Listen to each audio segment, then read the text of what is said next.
শিবিরকে কেন রক কাটা বলা হয়? যে কোনো দলের নেতাকর্মী কি চাইলে শিবিরে যুক্ত হতে পারবে? আচ্ছা, শিবিরকে রক কাটা বলা হয় কেন, সেটা যদি আমি আপনাদেরকে জিজ্ঞেস করি, আপনারা কি বলবেন? আপনারা কেউ কি দেখছেন রক কাটছে শিবির কারো? এখানে কেউ কি দেখছেন আপনাদের সামনে শিবির কখনো রক কাটছে? আপনাদের এখানে নেতারা বসে আছে, এখানে বরিশাল বিশ্ববিদ্যালয়, মহানগর, এরপর হলো বিভিন্ন পর্যায়ের কলেজের, এদেরকে কখনো দেখছেন তারা রক কাটছে? হ্যাঁ, আচ্ছা, আপনাদের আত্মীয় স্বজন কেউ কি দেখছে শিবির কখনো কারো রক কাটতে? কেউ থাকলে একটু হাত তোলেন তো।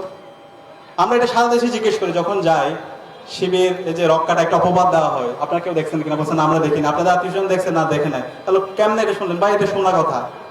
তো এই ধরনের শোনা কথা জুলাই বিপ্লব পরবর্তী চলবে না।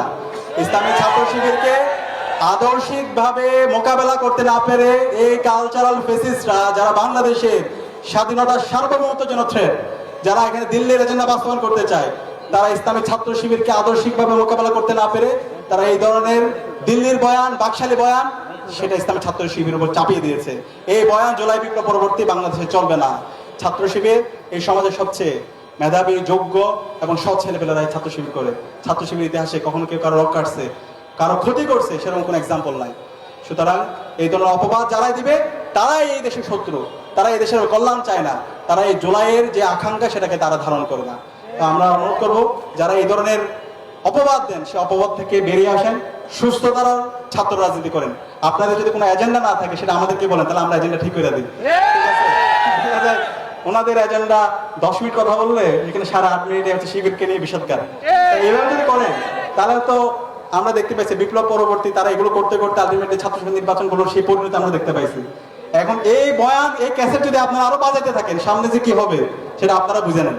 ঠিক আছে? এখনো সময় আছে, সাবধান হন। আসেন, আমরা যারা বাংলাদেশ পন্থী আছি সবাই একসাথে মিলে এই যে আকাঙ্ক্ষা, আমাদের শহীদের আকাঙ্ক্ষা, নতুন রাজনীতি বিনির্মাণ করার জন্য আমরা কাজ করি।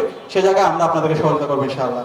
আর ইসলাম ছাত্র শিবিরের সবাই ওয়েলকাম, সবাই আসতে পারবেন, শুধুমাত্র ফেসিস্ট এবং ফেসিস্টের দোষর ছাড়া সবাই ওয়েলকাম। এবং আমরা বিশ্বাস করি আমাদের এই ফিলিস্তিন খুব দ্রুতই ফ্রি হবে ইনশাআল্লাহ, আমাদের আলেক্সা ফ্রি হবে ইনশাআল্লাহ, আমাদের কাশ্মীর ফ্রি হবে ইনশাআল্লাহ, আমাদের উইগুর ফ্রি হবে ইনশাআল্লাহ। সারা বিশ্বের মুসলমানরা, নিপীড়িত জনতা, তারা মুক্তি পাবে ইনশাআল্লাহ। ইনশাআল্লাহ।